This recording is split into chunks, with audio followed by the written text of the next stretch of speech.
to come to Mexico back in the 90s. You were kind of opening a Pantera's concert here in Mexico. Finally, it never happens.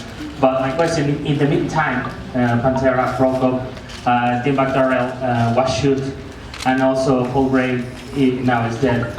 So it is easy to go on after some very dark episodes. I mean, it's heavy, you know. I mean, I'm not gonna lie. I mean, there were some tough times for us,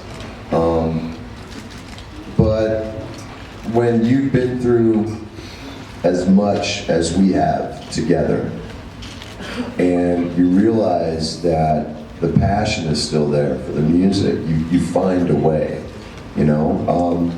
It's never gonna be the same, but you just try to find the way that works for you, and then it becomes a different way. Those guys are just right in front of you, and I can't even see it. That's cool. That's fine.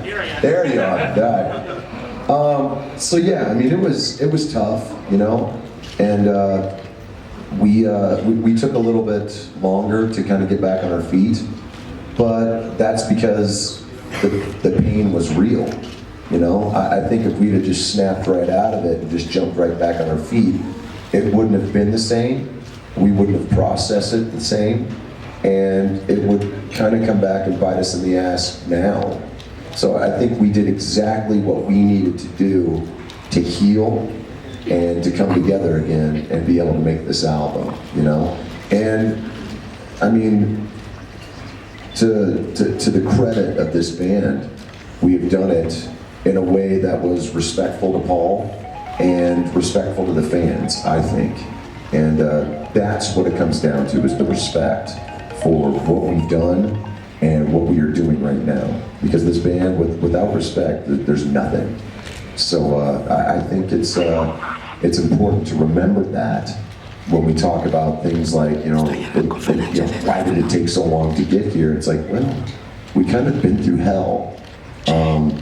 But everything happens for a reason, and right now is the first time that we're playing Mexico City with Slipknot, and I think it's because of that was meant to happen this time in this venue for this concert, and you know, we'll just see what happens. Hi guys, over here. Hey. I'm Andrew, nice to meet you. There are people that say that anger creates more anger, but with your music, I think you transform the anger into something kind of art.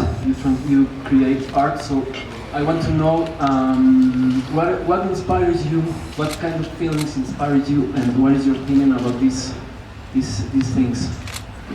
You want to start? I mean, music has always been a form of expression for me anyways, and I'm sure all of us feel the same way. When you're growing up, you have all these emotions and you don't really know where to put that energy.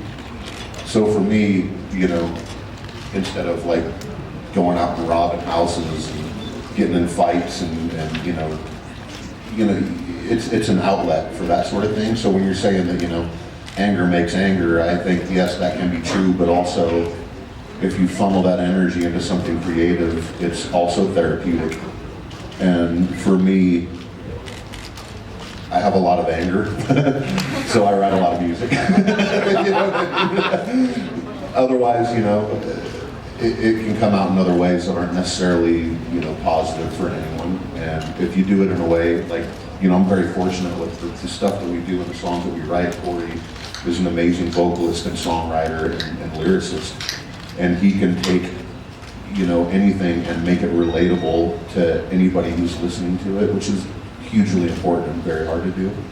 So, you know, it's a very, you know, intense skill.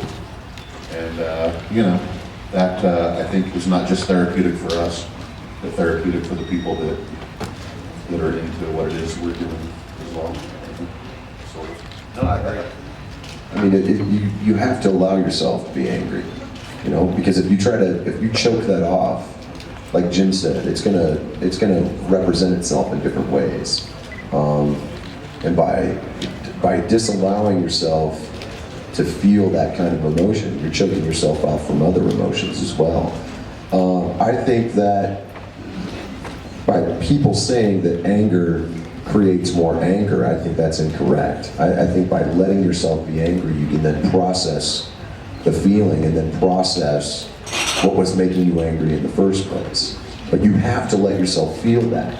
You know, it's a human emotion. Everyone gets angry. I don't give a fuck who you are.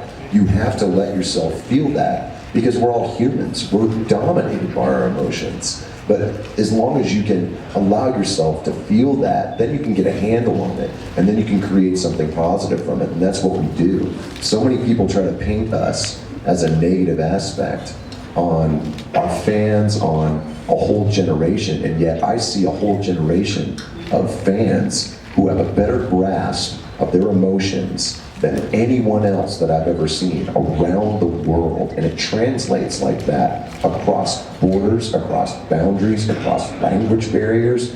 And I'm very proud of that. I'm very proud of the fact that our fans have a better grasp on what's going on in life today than most other fans of any other music anywhere. And you know, the fact that we were a key to that is something that no one can ever take away from us. Por acá, acá. ¿Cuál fue el factor decisivo que los hizo decidir venir a México con el festival? Abajo. Sorry, I'm like flying. There's so many people. ¿Y cuál fue el factor que los hizo traer a México el Notfest? Y qué pueden, en sus palabras, qué pueden esperar sus fans, que los han esperado tantos años, de toda la experiencia y su opinión del resto de las bandas? ¿Es el cartel ideal para traer a México al Notfest? ¿Qué pueden esperar de qué?